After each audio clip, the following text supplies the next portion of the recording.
we're going to talk about puppy bite work, how and when to start. For me, I like starting puppies very young. As soon as I get them. With these guys, we started at 6 weeks. Simple stuff. It's not as intense as people may think it is or as it sounds. Realistically, all we're doing is we're working on building on the drive that they already genetically possess. So the 2 puppies that you see us have, they're Aussie and Layla pups. They're Dutch Shepherds. This is just genetically part of them. And we're just kind of helping them fulfill that part of their life. So I'm going to show you some of the equipment that we're going to use, and then we'll get to work. Today's session, or the first session, probably actually might only get one today. We got some rattle cans. I just want to desensitize them to those because it's probably the loudest accessory that they're going to see. The go-to is always going to be the leather rag, so they don't snag their teeth in, and a puppy sleeve. I'm using a synthetic fabric because the weaving of the fabric's a little bit tighter. So again, so their teeth don't get snagged in there. And yeah, and then also I'll show you their tie back setup.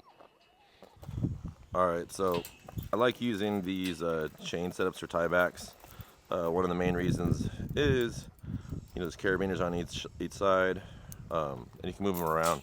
So let's say I'm just working on exposing them to new environments and I'm short a handler, and I just want to get some rag working with them real quick, or some bite working with them real quick. I can pretty much just bring this with me wherever I go. I know that they're safe, this is strong, weather resistant, and I can just attach them to something and we can get to work.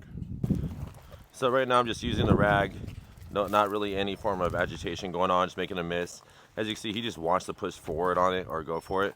So that's what we're looking for. You're just kind of working on that. So he's doing a good job. Give him a little bite. Ooh, good. Once he's on the bite, again, I'm holding, I'm not really pulling any tension. You can see in the line, there's not a ton of tension, just letting him work. I'll give him my leg because these guys like to wrap a little bit. Good. Pet his head for maintaining good grips. He counters. Good boy. Good. Not using tons of tension here. Good job. Bring him back down. I'll work with his feet. Make sure I touch his feet. Make sure he's comfortable there. Going under his body. Touch his tail, back legs, pet his head. And then I'm letting him possess. The goal is to, again, work on drives. Make sure that they're comfortable being touched. Yeah, and working those little baby grips. So same thing here with puppy number 2. Just building drive, making sure that he's missing. Good. As you can see, or as you can hear, the other puppy's pretty upset that he can't get to us. He's letting that be known. But again, don't want to have too much tension. I want to mark the counters. Yeah, touching him, make sure he's comfortable. Touch his underbelly. Ooh, good.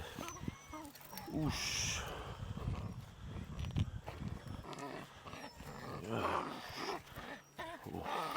Good boy. Just give him a little bit of fight. Also, one thing too, this helps with this puppy energy that these Malinois and Dutch Shepherds have too. So right now we're gonna add some accessories. The purpose of the noise is just to make sure you can kind of get through it and it's not overly distracting or making him scared. Also making sure that he knows he can overcome it. So he counters. I stop with the noise. Ooh, counters again. Let me go to our normal play here.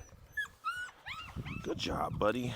But again, the puppy work's not meant to be anything super crazy. Sometimes we do some fun stuff, but most of the time it's just a lot of drive building and exercise and just fulfilling that genetic aspect of their life. So on to the second puppy here. Same concept. Make him chase it a little bit, nothing too crazy. Good, he gets it. Add a little bit of auditorial pressure. Good.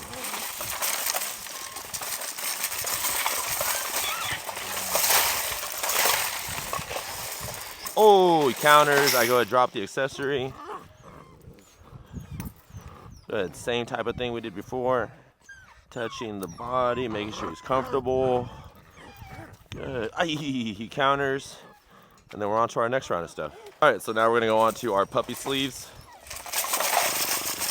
So I'm gonna add a little more frontal pressure, I guess, with the accessory here. Make sure he's gonna be able to go through it. Oh, oh, oh, oh, oh. He's never bitten this material before, so it's the first time I'm biting this one. It's pretty cool. Usually he's on a little bit looser of a fabric puppy pillow. Well, that was awesome to see that he went through that. Again, we're not doing too much. They're just puppies, just exposing them to different pictures, getting them some exercise, and fulfilling those genetics.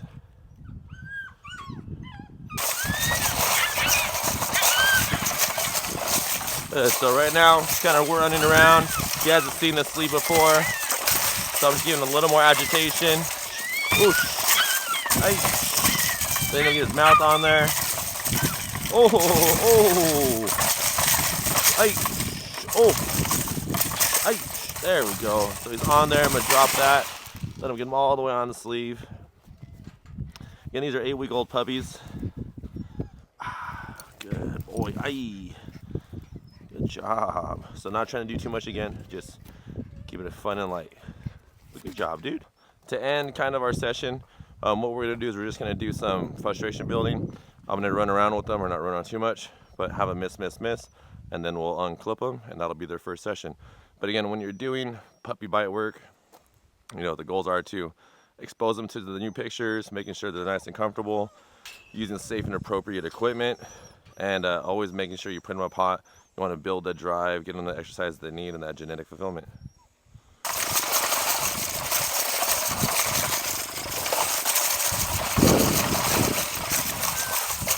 So again, right now, just making sure I'm running around, getting them more agitated, wanting to come after me. And then we stop and they want more. So next session will be a little more, gets a little more intense.